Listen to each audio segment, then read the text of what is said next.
Y estamos hablando de un tema en la conferencia esta semana, el tema del movimiento carismático contemporáneo, usando el título de Fuego Extraño.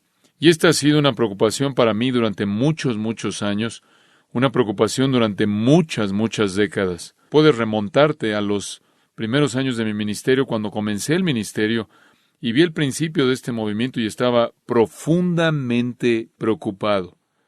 A lo largo de los años, he hablado de esto desde el púlpito 40 años atrás en una serie acerca del movimiento carismático, acerca de los temas que estaban prácticamente vivos en el movimiento. Un libro acerca de los carismáticos siguió unos años después, otro libro, Caos Carismático, más series, más atención dada a esto, para tratar de ayudar a nuestra congregación a ejercer discernimiento. Cuando la gente me pregunta, ¿cuál es el problema más serio en la iglesia? Siempre digo lo mismo. El problema es discernimiento, esto es falta de discernimiento.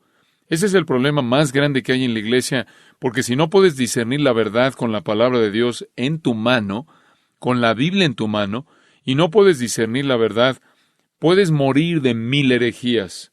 Es como tener sida espiritual. La gente que tiene un sistema de defensa deficiente puede morir de 1000 enfermedades. Y la iglesia puede morir de 1000 herejías si no puede ejercer discernimiento. Este siempre es el punto de fondo. Este siempre es el problema. Y parte de la responsabilidad del ministerio es el aspecto positivo de instruir con mucha paciencia, como Pablo le dijo a Timoteo. Pero por otro lado tenemos que reprender, redarguir, reprender y exhortar y usar la palabra de Dios para hacer eso.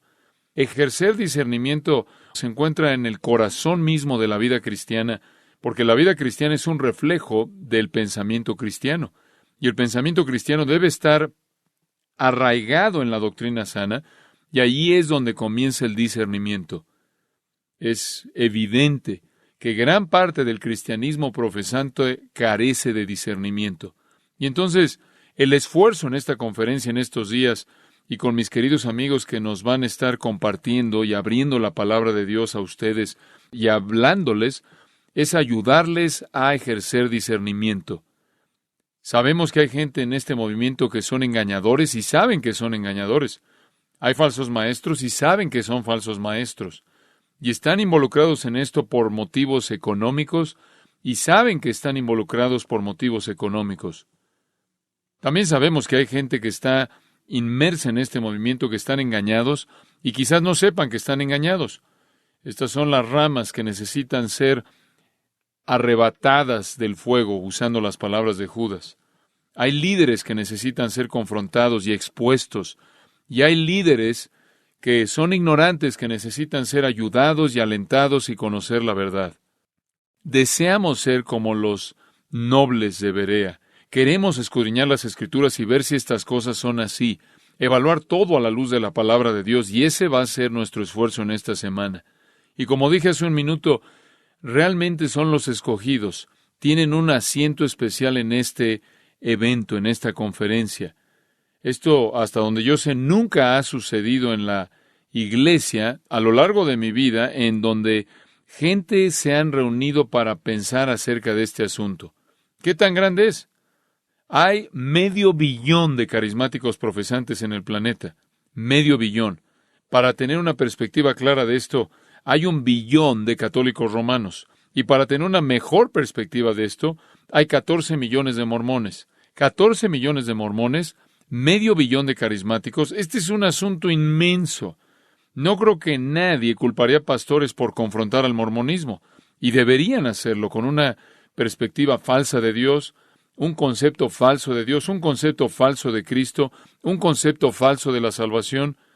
¿Por qué es que nos hemos rehusado tanto a confrontar este movimiento tan grande que ha cautivado a 500 millones y más de personas?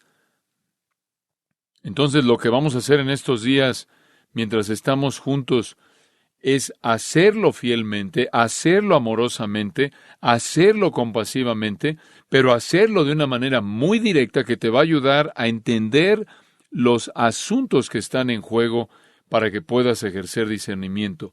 y entonces se puedan convertir en una fuerza, un movimiento, un grupo de personas que puedan ayudar a otras personas a ver la luz.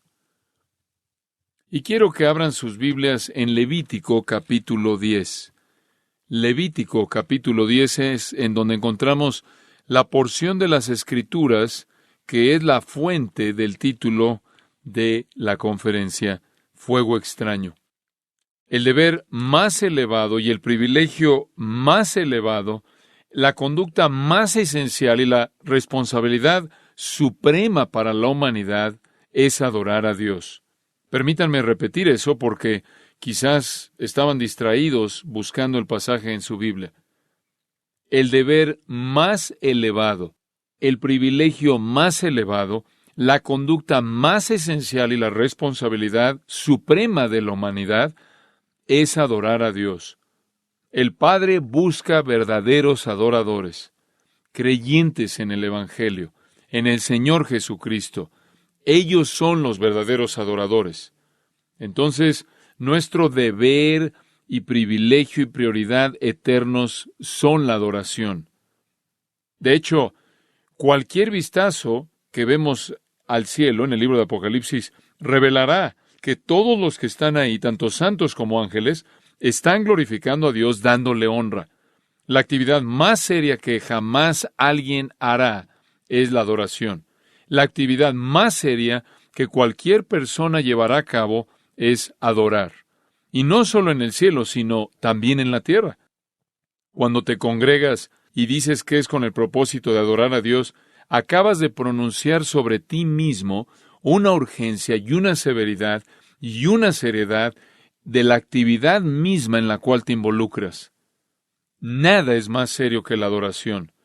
Y me temo que en nuestra cultura la adoración se ha vuelto frívola, superficial, se ha trivializado. Esta es la actividad más seria. Esta es la actividad más seria que cualquier persona jamás realizará, adorar a Dios. Somos llamados a adorar en espíritu, esto significa con nuestras emociones y con nuestras facultades humanas. Pero también debemos adorar en verdad, y esto es conforme a las Escrituras reveladas. Debemos adorar con todo nuestro corazón, alma, mente y fuerzas. Debemos adorar en amor porque debemos amar a Dios con todo nuestro corazón, alma, mente y fuerzas. El ser entero, todo lo que somos, debe estar inmerso en adoración amorosa de Dios conforme a su verdad revelada. Y Dios estableció la adoración en Israel ahí en el libro de Levítico. Los primeros líderes de adoración que vinieron delante de Dios representando al pueblo eran sacerdotes. Y realmente comenzó de manera oficial con Aarón en la economía de Israel. Y él va a ser la cabeza de una familia sacerdotal y van a tener la responsabilidad de ser los líderes de adoración para el pueblo de Dios. En el capítulo 9 de Levítico, Aarón ofrece un sacrificio para el pueblo de Dios de acuerdo con la prescripción de Dios. A Aarón se le dijo que Dios respondería positivamente cuando él ofreciera un sacrificio de acuerdo con el mandato que Dios había dado. En el capítulo 9 de Levítico y versículo 6, Moisés dijo, esto es lo que mandó Jehová. Hacedlo, y la gloria de Jehová se os aparecerá. Y dijo Moisés a Aarón, acércate al altar y haz tu expiación y tu holocausto, y haz la reconciliación por ti y por el pueblo, haz también la ofrenda del pueblo, y haz la reconciliación por ellos, como ha mandado Jehová. Dios había dado un mandato, y Aarón debía seguir ese mandato y realizar esa ofrenda, presentar esa ofrenda. Y si él lo hacía conforme al plan que Dios había revelado, la gloria del Señor aparecería como respuesta. Si pasas ahí al versículo 22 de ese mismo capítulo, nos dice, después alzó Aarón sus manos hacia el pueblo y lo bendijo, y después de hacer la expiación, el holocausto y el sacrificio de paz, descendió. Y entraron Moisés y Aarón en el tabernáculo de reunión, y salieron y bendijeron al pueblo, y la gloria de Jehová se apareció a todo el pueblo. Y salió fuego de delante de Jehová, y consumió el holocausto con las grosuras sobre el altar. Y viéndolo todo el pueblo, alabaron y se postraron sobre sus rostros. Aarón hizo lo que se le dijo, y lo que Dios prometió sucedió. Si él hacía lo que Dios le dijo que hiciera en la ofrenda del sacrificio, la gloria de Dios aparecería. Hizo eso, la gloria del Señor, versículo 23, apareció a todo el pueblo, y después Dios envió fuego para consumir el sacrificio, porque Dios quedó agradado con ese sacrificio. Eso nos lleva al capítulo 10. Nadab y Abiú, hijos de Aarón, tomaron cada uno su incensario y pusieron en ellos fuego, sobre el cual pusieron incienso, y ofrecieron delante de Jehová fuego extraño que él nunca les mandó. Y salió fuego de delante de Jehová y los quemó, y murieron delante de Jehová. Entonces dijo Moisés a Aarón, esto es lo que habló Jehová, diciendo, en los que a mí se acercan me santificaré, y en presencia de todo el pueblo seré glorificado. Y Aarón cayó. Él acababa de ver a sus 2 hijos incinerados. Y llamó Moisés a Misael y a Elzafán, hijos de Uziel, tío de Aarón, y les dijo, acercaos, y sacad a vuestros hermanos de delante del santuario, fuera del campamento. Y aquí los vemos, versículo 5. Y ellos se acercaron y los sacaron con sus túnicas fuera del campamento, como dijo Moisés. Entonces Moisés dijo a Aarón y a Eleazar y Tamar sus hijos, no descubráis vuestras cabezas, ni rasguéis vuestros vestidos en señal de duelo, para que no muráis, ni se levante la ira sobre toda la congregación, pero vuestros hermanos, toda la casa de Israel, sí lamentarán por el incendio que Jehová ha hecho, ni saldréis de la puerta del tabernáculo de reunión, porque moriréis, por cuanto el aceite de la unción de Jehová está sobre vosotros. Y ellos hicieron conforme al dicho de Moisés. Y Jehová habló a Aarón, diciendo, tú y tus hijos contigo no beberéis vino ni sidra cuando entréis en el tabernáculo de reunión, para que no muráis. Estatuto perpetuo será para vuestras generaciones, para poder discernir entre lo santo y lo profano, y entre lo inmundo y lo limpio, y para enseñar a los hijos de Israel todos los estatutos que Jehová les ha dicho por medio de Moisés. Aarón fue obediente y Dios consumió el sacrificio. Sus 2 hijos fueron desobedientes y Dios los consumió a ellos. No quiero entrar a todos los detalles de esto. Es suficiente decir que cuando tú vienes delante del Señor, más vale que honres al Señor. Más vale que vengas de una manera que es coherente con su voluntad y revelación. Esto es lo que significa adorar en verdad. Ahora, los hijos de Aarón eran hombres muy honrados, muy respetados. Eran sacerdotes del Dios verdadero. El mayor era prácticamente el que estaba en línea para asumir la responsabilidad de sumo sacerdote. Era el siguiente. Moisés era su tío. Sus nombres aparecen encabezando la lista de los nobles de Israel en Éxodo 24. Eran hombres muy respetados. Fuera de Abraham y Moisés, son los únicos que se nombran en las Escrituras por primera vez que las Escrituras se refieren a los líderes de Israel. Ellos, realmente, fuera de Aarón y Moisés, eran los únicos nombrados, estos 2 hijos, fueron los primeros en la lista de líderes de Israel que fueron nombrados. Y esto lo vemos en Números, y ese realmente era el Sanedrín, los primeros 70 ancianos. No eran siniestros, no eran malos, no eran usurpadores, eran hombres honrados. Con los 70 se les dio el privilegio de subir a Sinaí, en parte, para ver a distancia cómo Dios le hablaba a Moisés. Este fue un gran privilegio porque al pueblo no se le permitió acercarse al monte. Inclusive a los animales no se les permitió acercarse al monte, de acuerdo con Éxodo capítulo 19. Todos tenían que quedarse muy, muy lejos. La gente lejos en el desierto, viendo el fuego y viendo el humo en el monte, mientras Nadab y Abiú se les invitó que subieran. Y de acuerdo con Éxodo 24, vieron a Dios y comieron y bebieron. Fueron hombres privilegiados, cercanos a Dios más que cualquier otra persona. Solo Moisés habría sido considerado más cercano a Dios.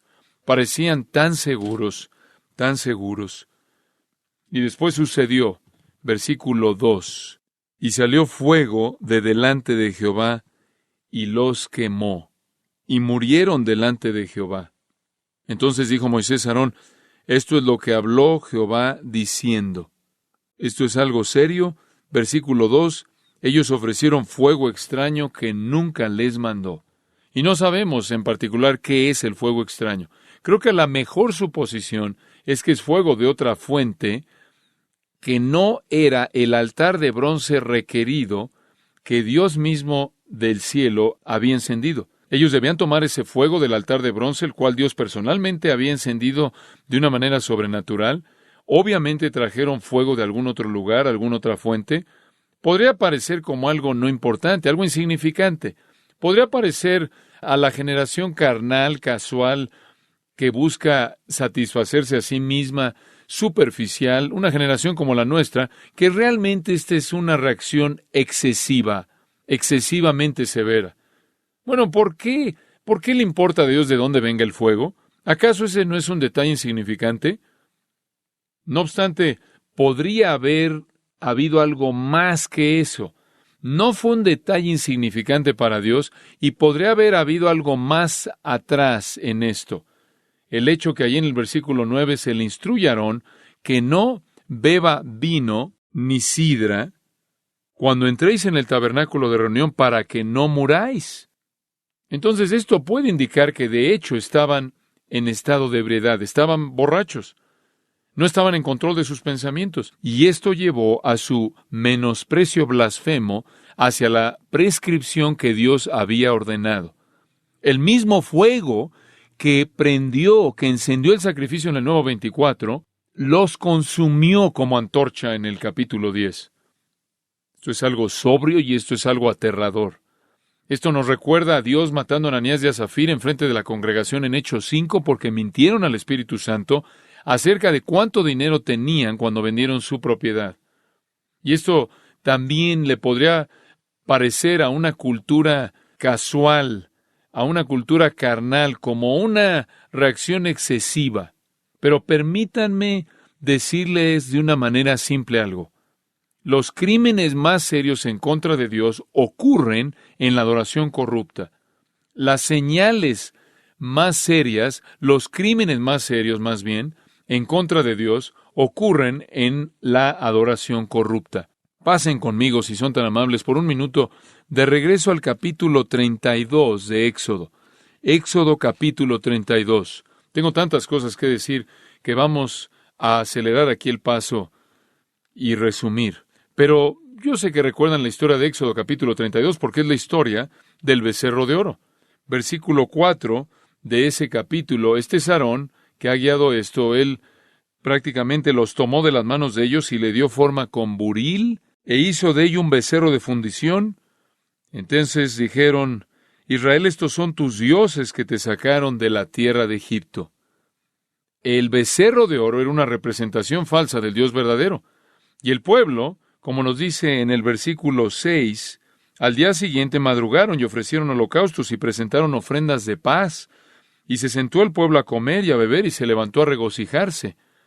Estaban adorando al Dios verdadero en una forma falsa, transformando la gloria de Dios en una representación falsa, una imagen falsa. Y ustedes saben cómo siguió la historia. Fue un desastre para ellos. Hubo prácticamente una matanza masiva. La gente murió ahí en el momento. Se levantó hermano contra hermano con una espada y prácticamente destazaron a su propia familia, llevando prácticamente a la práctica, cumpliendo el mandato de Dios de castigar a los adoradores que habían corrompido la adoración. Y quiero repetir eso de nuevo. Los crímenes más serios jamás cometidos en contra de Dios son cometidos en la adoración corrupta. Y eso nos lleva al punto en donde necesitamos decir que el movimiento carismático continuamente deshonra a Dios en sus formas falsas de adoración. Deshonra al Padre, deshonra al Hijo, pero de manera más específica, deshonra al Espíritu Santo, con ideas irreverentes, acciones irreverentes, creencias falsas, declaraciones falsas, promesas falsas, conductas carnales. Todas estas cosas son atribuidas al Espíritu Santo, pero son una deshonra a aquel con el cual se están identificando. Es más fuego extraño y lo triste es que es justificación para juicio. Es justificación para juicio. Cuando estaba hablando de esto hace algunos meses atrás a nuestra iglesia, dije que era algo severo. Jesús le dijo a los líderes judíos, ustedes han atribuido las obras del Espíritu Santo que yo he hecho a Satanás. En otras palabras, ellos dijeron, Jesús hizo lo que hizo por el poder de Satanás, Mateo 12. Y él dijo, ustedes han atribuido las obras del Espíritu Santo a Satanás. Y es apropiado decir que lo inverso está sucediendo en muchos lugares en el movimiento carismático. Están atribuyendo al Espíritu Santo las obras de Satanás. Una vez habían atribuido a Satanás las obras del Espíritu Santo y ahora ha sido invertido. Dios el Padre, Dios el Hijo, Dios el Espíritu Santo, el Dios Trino no es alguien con quien debes jugar. Es peligroso para todos los que ofrecen fuego extraño. Es peligroso para todos los que ofrecen adoración corrupta. Es peligroso declarar cosas que el Espíritu Santo no ha hecho, no ha dicho, cosas en las que no participa y decir que son obras del Espíritu Santo. Esto no es algo insignificante, sino que es una deshonra radical, seria, al tratar al Espíritu Santo de esta manera y aparentemente la gente no lo ve. El otro día estaba viendo algo de la conducta que se lleva a cabo entre hindús que son parte de lo que es llamado la secta Kundalini. La secta Kundalini, el grupo Kundalini, tienen ciertos movimientos corporales que parecen quizás ser mejor explicados por posesión demoníaca.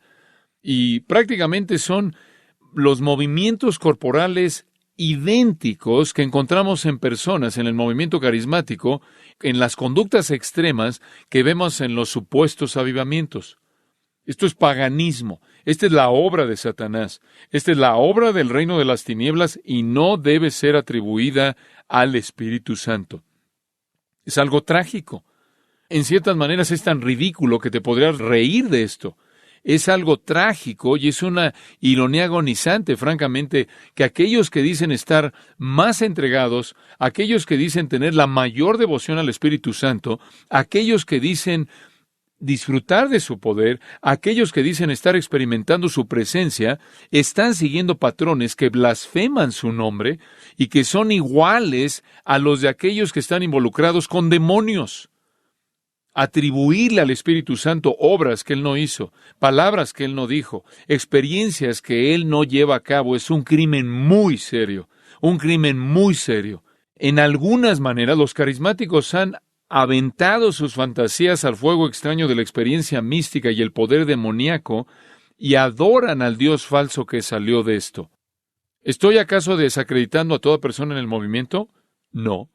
Creo que hay gente en el movimiento que desean adorar a Dios de una manera correcta, de una manera verdadera. Pueden estar atrapados en esta adoración falsa también porque la intención no es suficiente. El movimiento en sí mismo, escucha con atención, no ofrece nada de adoración verdadera. ¿Puedo repetir eso? El movimiento en sí mismo no nos ha traído nada para enriquecer la verdadera adoración. ¿Por qué digo eso? Porque el movimiento carismático como tal no ha contribuido a la claridad bíblica, no ha contribuido a la interpretación bíblica, no ha contribuido a la doctrina sana. Hemos tenido una interpretación bíblica precisa mucho antes de que el movimiento carismático comenzara. Hemos tenido doctrina fuerte mucho antes de que el movimiento carismático sucediera.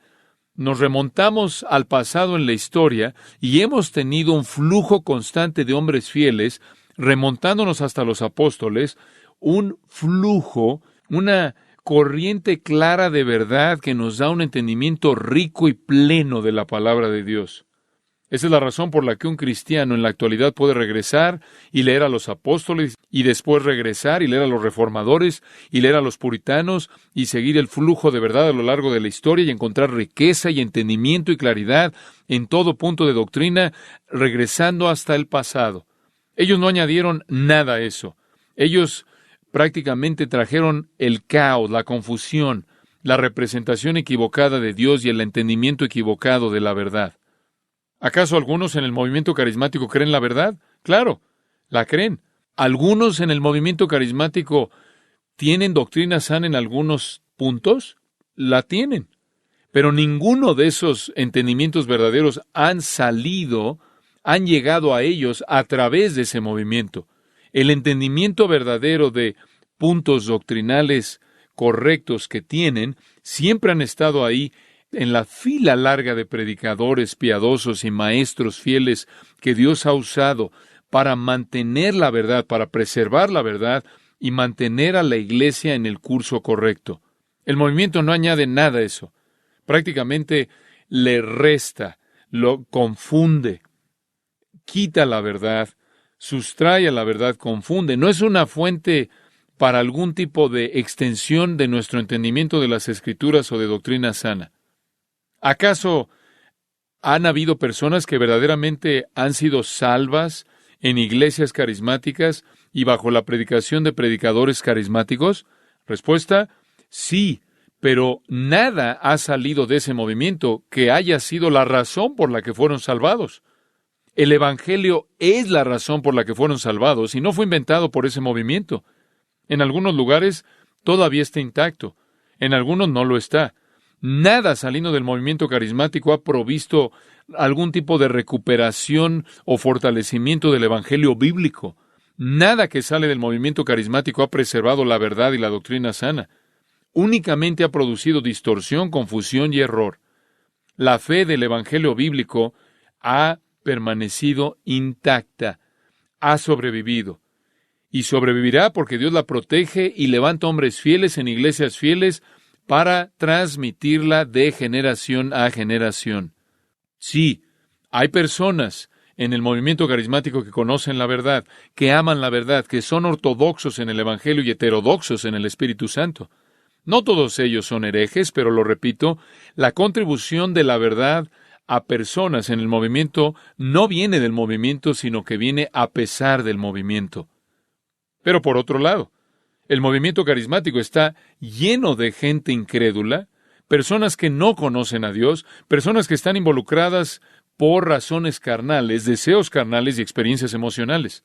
Estoy agradecido por aquellos de ellos que conocen la verdad y que son fieles a la verdad, pero la mayoría de ellos, me temo, están en la oscuridad. Y este es el engaño más grande de todos.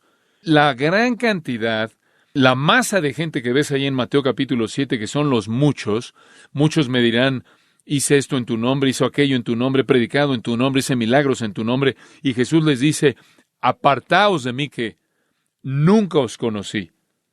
Esto ciertamente es una profecía en un sentido de este movimiento. Yo glorifico a Dios por su gracia a pecadores que están en esas iglesias y bajo esas influencias, y Dios ha permitido que la verdad resida en algunos de estos ambientes. Y le doy a Él la gloria por esa gracia que es dada a pecadores que están en esas iglesias. Es posible, a pesar del movimiento, convertirse en un creyente, pero no debido al movimiento. Mi gran temor es que la gente esté perdida en el movimiento, buscando, persiguiendo deseos carnales y promesas falsas, con poco o ningún entendimiento o interés alguno en el verdadero evangelio, el verdadero arrepentimiento, el verdadero Cristo y la verdadera salvación. Ningún movimiento, supuestamente basado en un evangelio ortodoxo, ha hecho más daño a la iglesia que este movimiento, y como lo dije, solo tienes 14 millones de mormones. El daño que 500 millones de personas pueden hacer a un entendimiento ortodoxo de las Escrituras y la verdad divina es monumental, y me temo que su éxito no viene de su conexión a la verdad. Su éxito viene de su conexión con el reino de las tinieblas. Es exitoso porque está prometiendo lo que los pecadores no regenerados ya quieren. Los evangélicos les han abierto los brazos y le han dado la bienvenida al caballo de Troya del movimiento carismático a la ciudad de Dios, y sus tropas se han apoderado y han colocado un ídolo en la ciudad de Dios, no la verdad. ¿Hay algo más serio que esto? No puede haberlo. Como contraste, la teología reformada, la doctrina sana, no es un refugio de falsos maestros. No es donde los falsos maestros residen.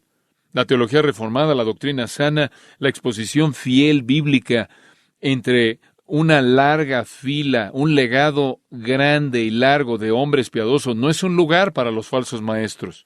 No es a donde los farsantes van. No es a donde los engañadores avaros se encuentran. No es en donde encuentras mentirosos y aquellos que representan erróneamente la verdad.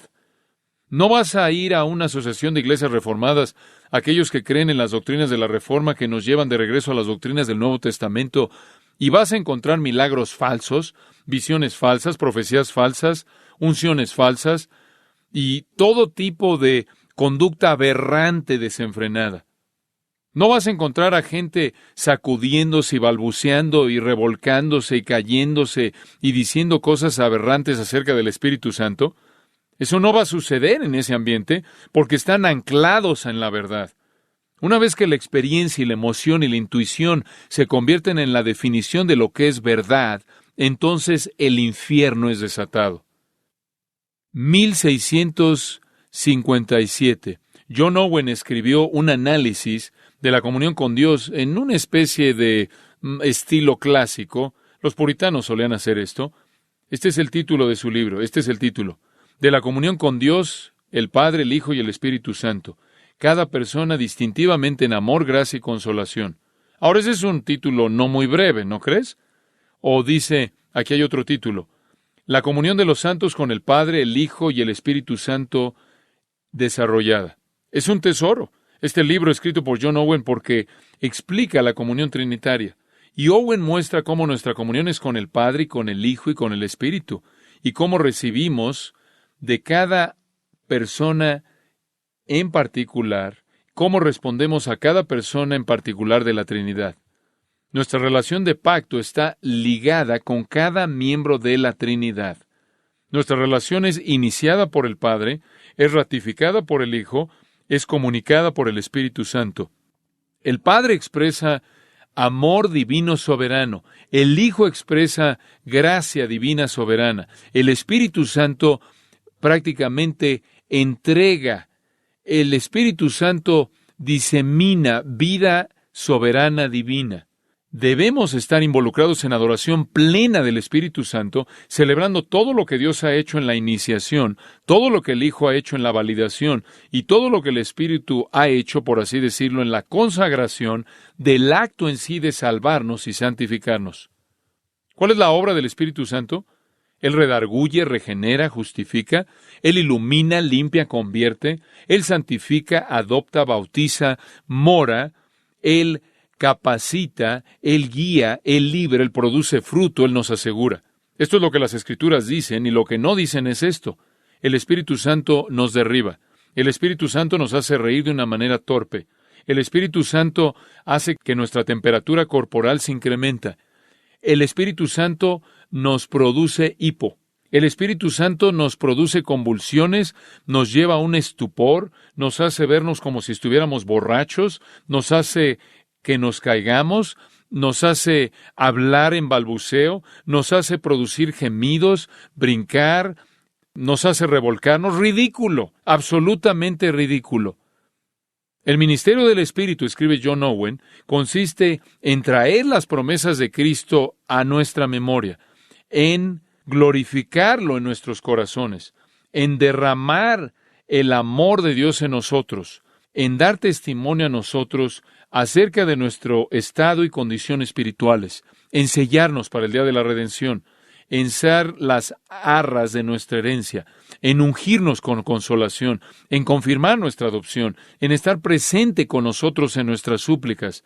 Aquí está la sabiduría de la fe para descubrir y reunirnos, encontrarnos con el Consolador y todas estas cosas, y no perder su dulzura, ni dejarnos en la oscuridad para saber quién es su autor, ni quedarnos cortos de lo que se demanda de nosotros.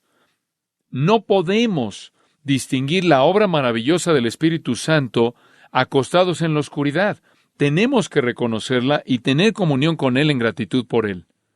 Owen dice, y cito, el patrón de comunión regular como creyentes con tres personas de la Trinidad en meditación, oración y en una vida ordenada de manera apropiada. Debemos meditar en la misericordia especial y ministerio de cada persona hacia nosotros y hacer que nuestra respuesta apropiada sea el amor y sumisión de manera distintiva a cada uno de ellos. Fin de la cita. Esta es comunión plena con Dios. Desagrada a Dios cuando nos burlamos del Espíritu Santo. Romanos 12 habla de la adoración aceptable. Esta es la prioridad. Esta es la prioridad definitiva.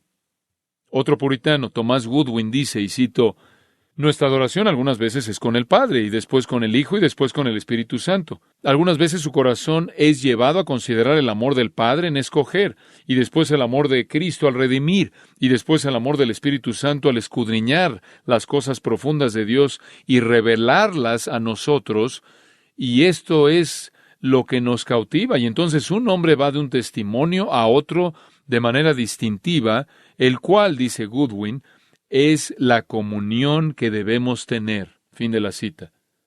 Él continúa y dice, y cito, nunca debemos estar satisfechos hasta que las tres personas estén al mismo nivel en nosotros y estemos sentados, por así decirlo, en medio de ellas, mientras que las tres manifiestan su amor a nosotros. Esto es lo más elevado que Cristo jamás prometió en esta vida. Me encanta esa frase. Dejar que todas las personas de la Trinidad estén al mismo nivel en nosotros, dándoles a los tres el mismo honor por igual. Fin de la cita. Hay una advertencia en Hebreos 10, si quieren verla por un momento. Hebreos 10, versículo 29. ¿Cuánto mayor castigo pensáis que merecerá el que pisoteare al Hijo de Dios y tuviere por inmunda la sangre del pacto en la cual fue santificado e hiciere afrenta al Espíritu de gracia? Normalmente nos detenemos en la primera mitad de ese versículo, acerca de que hay un infierno más caliente para gente que pisotea al Hijo de Dios. Hay un infierno más caliente para gente que pisotea al Hijo de Dios. No nos gusta cuando la gente pisotea al Hijo de Dios. Alrededor de los últimos 25 años ha habido una defensa bien pensada, extremadamente cuidadosa del Evangelio. Han habido organizaciones, instituciones, coaliciones, grupos. Puedo pensar en regresar antes de que Jim Boyce se fuera al cielo y comenzara la Asociación de Evangélicos que Confiesan. Y todo mundo estaba de acuerdo y se unió. Tenemos que defender a Cristo, defender su deidad, defender su persona, su naturaleza, defender su obra en la cruz, defender su resurrección, defender las doctrinas de la justificación y la multiplicidad de grandes verdades que están relacionadas a la obra de su cruz y resurrección. Han habido muchas personas y han habido muchos que han continuado y continuado y continuado y quizás se han excedido y ahora llegamos al punto que todo debe apuntar a la cruz y todo debe ver a la cruz y todo debe contemplar la cruz. Hemos defendido a Cristo con un compromiso incansable cuando Él ha sido atacado. Y prácticamente hemos hecho lo mismo cuando Dios ha sido atacado, cuando algunos teólogos han venido y han sugerido que Dios no conocía el futuro, que Dios no podía planear el futuro, que Él no tenía idea de cómo iba a ser el futuro. Fue llamado teología de apertura. Y mucha gente se unió a esto, y muchos eruditos y escritores y predicadores comenzaron a reunirse y a fortalecer a la comunidad de los evangélicos para responder a este ataque en contra de Dios el Padre. Pero en este versículo necesitas recordar que hay un castigo más severo para uno que ha insultado al Espíritu de gracia, a uno que ha hecho afrenta al Espíritu de gracia. Afrenta, esto es insultado. El verbo enubrizo en el griego, la forma del nombre, hubristes, de la cual obtenemos palabras en otros idiomas, que quieren decir audacia, insolencia, un insulto violento, un insulto abierto. Este es el ruaj de Yahweh. Este es el aliento del Todopoderoso. Este es Dios, el Espíritu Santo. Mientras que todos estaremos de acuerdo con que el infierno va a estar más caliente para gente que pisotea al Hijo de Dios, lo cual significa que conocen la verdad de su vida y muerte y provisión y la pisotean. Pero la misma advertencia es dada a personas que son audaces e insolentes e insultan de manera violenta al Espíritu de gracia. Y el siguiente versículo dice ahí en Hebreos, horrenda cosa es caer en manos del Dios vivo. Dice el siguiente versículo, versículo 30, pues conocemos al que dijo, mía es la venganza, yo daré el pago, dice el Señor, y otra vez el Señor juzgará a su pueblo. Horrenda cosa es caer en manos del Dios vivo. La gente debe estar aterrada por insultar al Espíritu Santo, aterrada. El Nuevo Testamento nos revela que el Ruaj de Yahweh, el aliento de Dios, el Espíritu Santo, crea vida y transforma vida y purifica, conforta y conforma pecadores a Cristo, y equipa y capacita y sella y asegura, ilumina. Estas son cosas por las que Él debe ser honrado y amado. Aquí hay una cita, y cito, El engaño satánico más grande que jamás se le ha ofrecido a alguien es la doctrina falsa de una vez salvo, siempre salvo. Fin de la cita. ¿Quién es el que nos asegura para siempre? ¿Quién es el que nos sella para siempre? ¿Quién es las arras de nuestra herencia? El Espíritu Santo. La obra del Espíritu Santo consiste en asegurarnos para siempre. Aquí hay una cita de un líder carismático, y cito: el engaño satánico más grande que jamás se ha ofrecido es la doctrina falsa de una vez salvo, siempre salvo. Fin de la cita. Acabas de acusar al Espíritu Santo diciendo que la obra del Espíritu Santo es la obra de Satanás, porque la obra del Espíritu Santo que intercede por nosotros con gemidos indecibles, toda persona que es llamada es justificada, y toda persona que es justificada es ¿qué? Glorificada. Romanos 8. Esto es insultar al Espíritu Santo. Esto es algo peligroso, peligroso. Benny Hinn dice esto, y cito: no, nunca quiero ir con el Señor y decir, si es tu voluntad. Nunca digas eso. El Espíritu Santo actúa dependiendo de mis palabras. Él no se va a mover hasta que yo lo digo. Fin de la cita. ¿En serio? En 2 citas acabas de ver al Espíritu Santo acusado de actividad demoníaca y su soberanía siendo cuestionada. Benny es el soberano, el Espíritu Santo no. Y esto, por cierto, viene de un falso maestro que dice que tiene la unción de Dios. Por cierto, esta es una fantasía manufacturada, esa unción. Y él recibió esto, dice él, de visitar las tumbas de 2 predicadores mujeres muertas, Amy Simple McPherson y Catherine Kuhlman. Y mientras visitaba sus tumbas, él recibió la unción. No quiero perder tiempo analizando todas las declaraciones ridículas que ellos hacen. Solo quiero enfatizar lo serio que es esto. De nuevo, regresando al punto principal, la adoración del Dios Trino es el deber más fundamental de todos los deberes y la responsabilidad más elevada de todas. En Éxodo capítulo 20 se nos instruye acerca de Dios y la primera mitad de los mandamientos se relacionan con Él. De no hacer un ídolo, una imagen, y todo termina con no tomarás el nombre del Señor, ¿qué? En vano. Muy bien, tomar su nombre en vano. ¿Qué es eso? Es hablar de Dios de una manera irreverente. Hablar de Dios de cualquier manera irreverente. Y no solo es usar el nombre de Dios como una grosería, sino es hablar de Dios de cualquier manera irreverente, de cualquier manera que lo represente erróneamente en su naturaleza, en sus atributos, y en sus obras o en sus palabras. Cualquier cosa atribuida a Dios que no es de Dios es tomar su nombre en vano.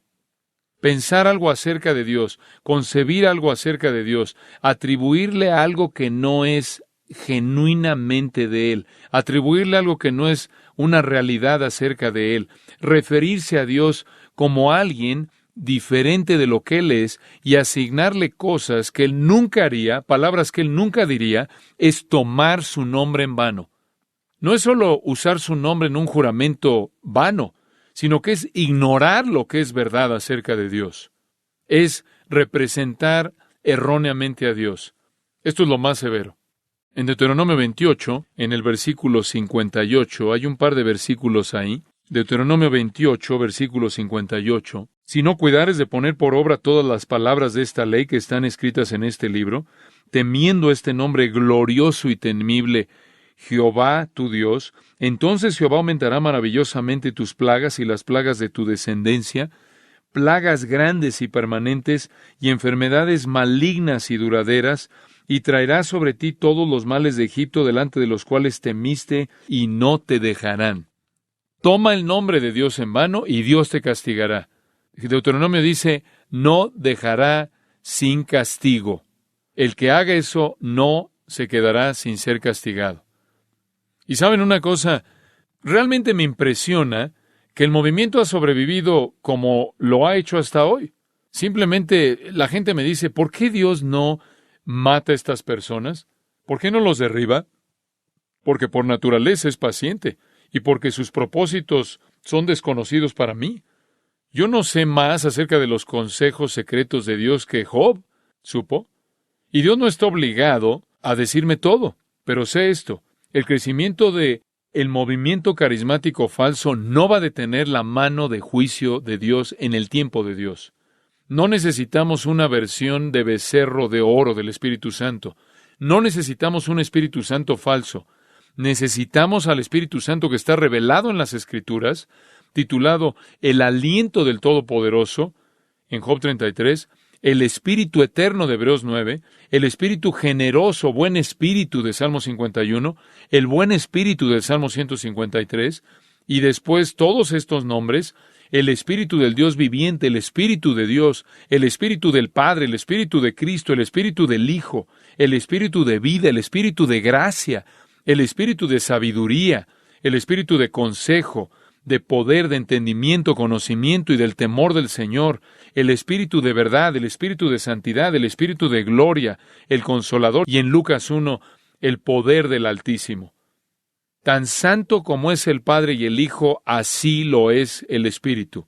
Tan soberano como lo son el Padre y el Hijo, así de soberano es el Espíritu. Tan poderoso como lo es el Padre y el Hijo, así de poderoso es el Espíritu. Tan lleno de gracia que es el Padre y el Hijo, así de lleno de gracia es el Espíritu. Igual de amoroso que es el Padre y el Hijo, así lo es el Espíritu, uno en perfección. Y eso simplemente me lleva a decir que estamos aquí para tratar de llamar a la restauración de la verdadera adoración del Espíritu Santo en la iglesia. Es difícil para mí tratar con esto. El celo, si puedo usar las palabras que Jesús usó del salmista, el celo por tu casa me ha consumido. Los vituperios que caen sobre ti han caído sobre mí. Cuando el Espíritu Santo es tan deshonrado, siento el dolor. La iglesia se ha levantado, como dije, para defender al Padre, defender al Hijo. ¿Acaso no se va a levantar para defender al Espíritu Santo? Realmente no hay manera de explicar ese fracaso. El movimiento carismático ha demandado con tanto éxito aceptación en base al amor y a la tolerancia, y ha sido bienvenido, corrompiendo a la iglesia, cultivando emocionalismo al extremo, confundiendo a la gente acerca de la adoración, la oración, la alabanza, la fe, el contentamiento, la humildad, la soberanía y muchísimas otras cosas. Y en otra ocasión, en otra parte de la historia en el pasado, habrían sido rechazados o como heterodoxos o como herejes. Permítanme concluir con algunos pensamientos. Y simplemente para tratar de lavar nuestras mentes de algunas de las cosas negativas que en cierta manera los forcé a que pensaran. Hay un gran tributo al Espíritu de Dios con el que quiero dejarlos, un gran tributo. Un tributo fuera de lo que hemos hablado con respecto de engañadores y falsos maestros, y este es su regalo más grande para nosotros. Y para ello, quiero que pasen a Romanos capítulo 8. Romanos capítulo 8. Esta es una porción muy conocida de las Escrituras. Quiero que la vean con una luz fresca. Esta es su obra más grande para nosotros. Vamos a comenzar ahí en el versículo 26. Y de igual manera, el Espíritu nos ayuda en nuestra debilidad. Pues, ¿qué hemos de pedir como conviene? No lo sabemos, pero el Espíritu mismo intercede por nosotros con gemidos indecibles. Mas el que escudriña los corazones sabe cuál es la intención del Espíritu, porque conforme a la voluntad de Dios intercede por los santos. Claro que eso se está refiriendo al Espíritu Santo. Y sabemos que a los que aman a Dios, todas las cosas les ayudan a bien. Esto es, a los que conforme a sus propósitos son llamados. Porque a los que antes conoció, también los predestinó para que fuesen hechos conformes a la imagen de su Hijo, para que Él sea el primogénito entre muchos hermanos. Y a los que predestinó, a estos también llamó. Y a los que llamó, a estos también justificó. Y a los que justificó, a estos también glorificó. Romanos 8 es el capítulo del Espíritu Santo. Todo acerca del Espíritu Santo y su ministerio. Y llega al versículo 26 y el Espíritu Santo nos ayuda en nuestra debilidad. Y lo hace en primer lugar al interceder por nosotros.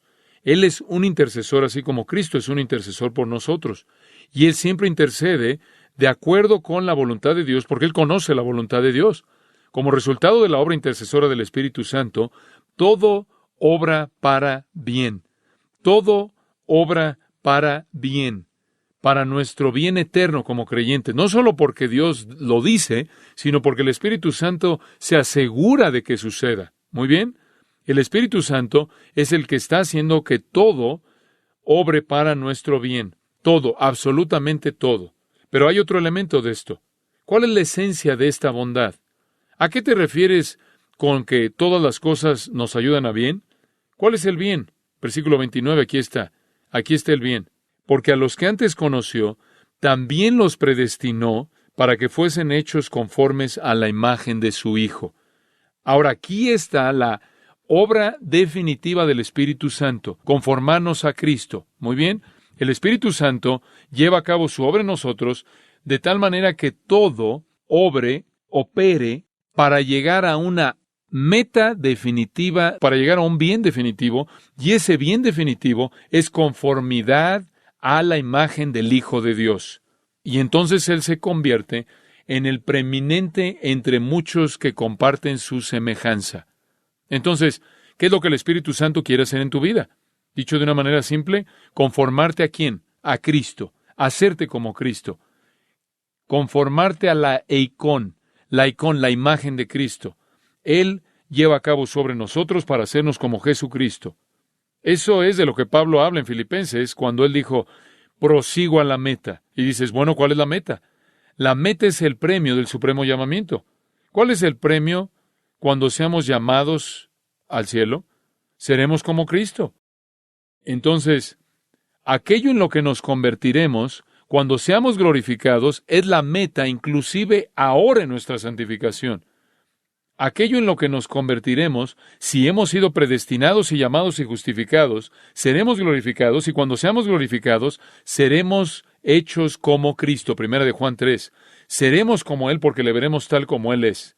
Esa es la meta final, ese es el objetivo final. El Espíritu Santo nos va a llevar ahí. Y mientras tanto, hasta que seamos glorificados y hechos como Cristo, la obra del Espíritu Santo consiste en conformarnos más y más a la imagen de Cristo. Para entender su obra, entonces, necesitamos ver a Cristo. Necesitamos ver a Cristo porque vamos a ver en Cristo, quien es totalmente hombre y totalmente Dios, un retrato de la obra perfecta del Espíritu Santo. ¿Cómo es que el Espíritu Santo llevó a cabo su obra en Cristo? ¿Acaso lo derribó? ¿Lo hizo que se viera como si estuviera borracho? ¿Hizo que se cayera o se revolcara o se riera de manera histérica o ladrara o emitiera algún balbuceo? Es algo absurdo pensar en algo como eso. Y la gente que hace eso no está llena del Espíritu. Eso no es lo que el Espíritu Santo hace. El Espíritu Santo fue el compañero constante de Jesús. El compañero constante de Jesús. Fue el Espíritu de Dios quien le dio vida en el vientre de María. El Hijo de Dios se despojó a sí mismo de sus prerrogativas divinas, se sometió voluntariamente a la voluntad del Padre en el poder del Espíritu, y Jesús refrenó el uso independiente de sus capacidades, privilegios divinos, y se sometió al Espíritu Santo. Y entonces su vida fue así. Escuche esto. De acuerdo con Lucas 1, fue concebido por el Espíritu Santo. De acuerdo con Lucas, él fue llevado a la madurez por el Espíritu Santo, creciendo en sabiduría, estatura, favor con Dios y los hombres. De acuerdo con Marcos 1, él fue ungido por el Espíritu Santo en su bautismo. De acuerdo con Lucas, él fue sostenido por el Espíritu Santo en su tentación. Él fue capacitado por el Espíritu Santo, Lucas 4, 14 y 15, para ministerio. Él fue llenado con el Espíritu Santo para que caminara de manera perfecta en obediencia. Él fue perfeccionado para la obediencia. Él fue capacitado en el poder del Espíritu y a través del sufrimiento por el cual aprendió la obediencia. Hebreos 9:14 dice que él enfrentó la muerte triunfalmente en el poder del Espíritu Santo. Fue el Espíritu Santo que estaba operando en Jesús. Romanos 1 dice que él fue resucitado por el poder del Espíritu Santo, inclusive después de la resurrección. Su ministerio post-resurrección, de acuerdo con Hechos 1, 1 y 2, fue en el poder del Espíritu, conforme él enseñaba cosas acerca del reino. Ahora escucha, el Espíritu Santo fue a Cristo lo que Él es a nosotros. Si quieres ver la perfección de la obra del Espíritu Santo en nosotros, observa la obra que Él llevó a cabo en el hombre perfecto. Permíteme regresar a eso por un momento. Jesús fue concebido por el Espíritu Santo y es el Espíritu Santo el que nos da vida, nacidos del Espíritu. Jesús fue madurado por el Espíritu Santo y es el Espíritu Santo el que nos da el poder para crecer. Él fue ungido por el Espíritu Santo en el bautismo y es el Espíritu mediante el cual somos bautizados en el cuerpo de Cristo. Él fue sostenido por el Espíritu Santo en sus tentaciones. Es el Espíritu quien nos fortalece en el hombre interior en medio de nuestras tentaciones. Él fue capacitado por el Espíritu Santo en su ministerio. Es el Espíritu Santo el que nos dota y nos capacita en el ministerio. Él fue lleno del Espíritu Santo para que hubiera una demostración del fruto del Espíritu y santidad, y es el Espíritu quien nos llena y produce fruto en nosotros. Él fue perfeccionado por el poder del Espíritu Santo en obediencia, y el Espíritu hace lo mismo en nosotros. Él enfrentó la muerte triunfalmente en el Espíritu. Es el Espíritu de gracia y gloria quien nos sostiene en nuestro sufrimiento. Él fue resucitado de los muertos por el Espíritu. Es el Espíritu quien también nos resucita. Si quieres ver el ministerio del Espíritu Santo y cómo Él obra en nosotros, observa lo que hizo en Cristo. Claro, en Cristo hay una obediencia perfecta, una sujeción perfecta, pero el Espíritu Santo fue al Hijo lo que Él es a nosotros. El Espíritu hizo en el Hijo lo que Él hace en nosotros. El Espíritu Santo está comprometido a hacer en nosotros la obra que Él demostró en Cristo. En Juan 16 hay un versículo muy interesante.